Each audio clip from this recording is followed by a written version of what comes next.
Nah, Sung Ho pun menjelaskan kalau dengan pernikahan tersebut, dua anak tirinya pasti ingin membunuh Yongran, sama seperti Yerip dibunuh dulu.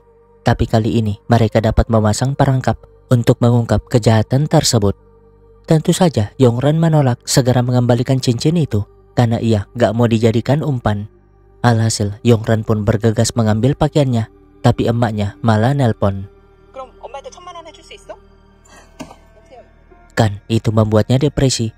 Jadinya ia kembali ke tempat bos besar dan menyetujui pernikahan tersebut daripada pulang jadi bendahara emaknya. Nah, suatu pagi Wati yang sebenarnya suka kepada Supri sok-sok memberikannya minum sambil menunjukkan foto seksinya di sosmed. Melihat itu, Yongran diam-diam menaruh obat berak di minuman tersebut. Jadinya saat ingin mengantar bos besar, ya mereka memang sudah merencanakannya biar mereka dapat ke penghulu untuk mendaftarkan pernikahan. Jelas dong, petugasnya bingung karena mereka lebih layak jadi ayah dan anak. Tapi Doni yang menjadi saksi meyakinkan sehingga pernikahan itu pun akhirnya terdaftar secara hukum. Setelahnya, Doni pun menjelaskan perjanjian nikah kontrak bahwa 3 bulan setelah bos besar meninggal nanti, perusahaan akan memilih pimpinan baru dan pada saat itulah Yongran harus menggunakan hak suara untuk mencegah dua anak tiri itu menjadi pimpinan. Jadi, jika semua itu tercapai, barulah Yongran mendapat hak warisannya. Tapi yang terpenting adalah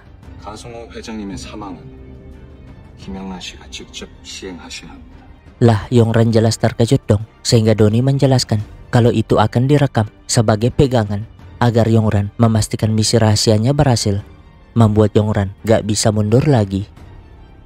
Singkatnya, si Jamila lagi-lagi menyediakan masakan enak buat bos besar, tapi seperti biasa Sun Ho gak mau memakannya. Lain halnya dengan si Wati yang sejak tadi pusing mikirin Supri. Karena itu Yongran pun memberi saran kalau Supri hanya tertarik kepada wanita kaya. Alhasil Wati pun mencoba mengetesnya dengan berkata kepada Supri kalau ia tuh punya tabungan 100 juta. Membuat mata Supri langsung terbelalak, segera menunjukkan perhatiannya kepada Wati. Di saat yang sama, Doni dan bos besar yang menyiapkan semuanya menjelaskan kepada Yongran kalau dalam 3 bulan itu, dua anak tiri pasti mengincar nyawa Yongran, sehingga Yongran harus bersembunyi di desa Mucang dan menyamar sebagai guru TK di sana. Masalahnya, si Jamila mencoba nguping. Untung Yongran yang sadar akan hal itu segera membuka pintu. Karena kesal, bos besar pun menawarkan uang yang jauh lebih besar dari pemberian penjahat itu, asalkan Jamila berhenti memasak. Yah, bos besar tahu kalau penjahat itu menyuruh Jamila memasukkan obat aneh di makanannya, makanya ia sama sekali nggak mau makan. Tapi bukannya malu, Jamila malah bertanya jumlah uangnya, sehingga bos besar pun memberikan kartu kreditnya. Dengan begitu, Jamila pun pergi tanpa bertanya lagi.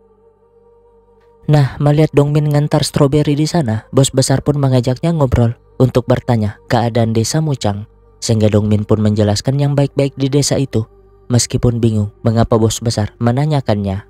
Yongran yang melihatnya dari jauh tentu penasaran, sehingga Doni menjelaskan kalau pria itu adalah sepupunya di kampung.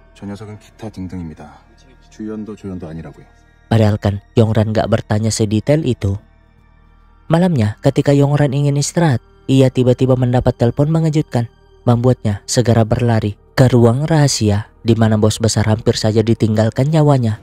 Untung dapat dilarikan ke rumah sakit segera, di mana dokter pun menjelaskan kalau hidupnya tinggal menghitung hari karena morfin pun sudah tidak mempan. Masalahnya, perawat di sana adalah mata-mata si penjahat, sehingga saat penjahat ini marah kepada suaminya yang selingkuh, perawat itu pun mengabari terkait keadaan bos besar yang gak lama lagi akan koit. Jelas dong, ia dan adiknya sangat senang karena akan segera menguasai semua warisan. Besoknya, Sung Ho yang ingin balik ke rumah meminta Yongran mengakhiri penderitaannya malam ini, membuat Yongran terdiam apalagi saat menerima obat mati itu dari dokter. Nah, malam pun tiba, Yongran mulai gelisah, tapi saat masuk ke kamar utama, Sung Ho malah memintanya untuk menyuruh Jamila memasak Indomie.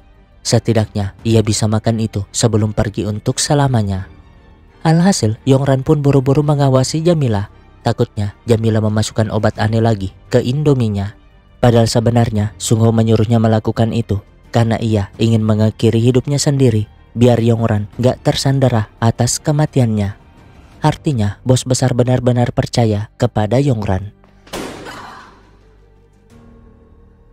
Tentu saja Yongran segera berlari ke sana, tapi terlambat. Bos besar sudah meninggal, membuat semuanya tertunduk lemas, utamanya si Yongran. Besoknya mereka yang pura-pura sedih sudah bersiap untuk acara duka, sekaligus memastikan agar Doni segera melaksanakan rapat saham. Toh hanya mereka berdua yang akan menerima warisannya. Namun jelas dong mereka yang terkejut segera ke rumah duka, di mana Yongran sudah ada di sana, menyambutnya dengan seragam istri yang sedang berduka. Penjahat ini sih ngamuk, tapi Yongran gak membiarkannya. Dengan begitu, Doni segera membawa Yongran pergi. Berbeda dengan dua penjahat ini yang ngoceh-ngoceh sejak tadi, bersamaan dengan Dongmin yang datang untuk memberi penghormatan terakhirnya. Nah, sesampainya di rumah, mau tak mau mereka semua harus memanggil Yongran dengan sebutan Nyonya. Berbeda dengan Wati yang masih menganggapnya teman. Tapi seperti biasa, Yongran malas ngurusin Wati. Toh hidupnya saja sudah penuh dengan drama. Di saat yang sama, si penjahat buru-buru menyewa pengacara. Pokoknya mereka harus menggunakan cara apapun agar pernikahan itu tidak sah, sehingga warisan tetap jatuh ke tangan mereka berdua.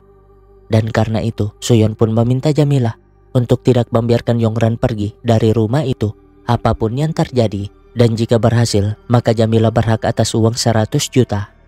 Tentu saja mata Jamilah langsung menyala, tapi karena nggak mampu menyelesaikannya sendiri, ia pun mengajak Supri kerjasama. Yang pasti, Supri langsung setuju jika ada uangnya. Beruntung, Wati yang mendengar itu segera menyampaikan kepada Yongran, karena bagi Wati, Yongran tetaplah temannya. Pagi pun tiba, Jamilah buru-buru menyiapkan kopi, lengkap dengan obat anehnya. Di mana saat Yongran keluar, ia segera memberikan kopi itu sambil mengajaknya ngobrol, biar Supri yang ada di belakang dapat memukulnya. Tapi ya, berkat Wati, Yongran jadi tahu rencana mereka. Lagian, mengalahkan mereka berdua adalah hal yang mudah bagi pengawal sekelas Yongran. Mereka sih ingin mengejar, tapi Wati malah menunjukkan semua kunci mobil yang langsung dimasaknya. Di saat yang sama, dua penjahat ini sibuk mengawal kremasi sang ayah tiri. Tapi mendengar kabar Yongran kabur, Suyon jelas panik, menyuruh semua anggotanya bergegas ke bandara. Dan benar saja, mereka menemukan Yongran di sana. Lalu, ya, si penjahat mengira Yongran kabur ke luar negeri. Padahal mah Yongran ke stasiun bus untuk kabur ke desa Muchang. Tapi sesampainya di sana, yang datang menjemput malah si Dongmin. Kan Yongran jadi panik, takutnya Dongmin mengenalnya.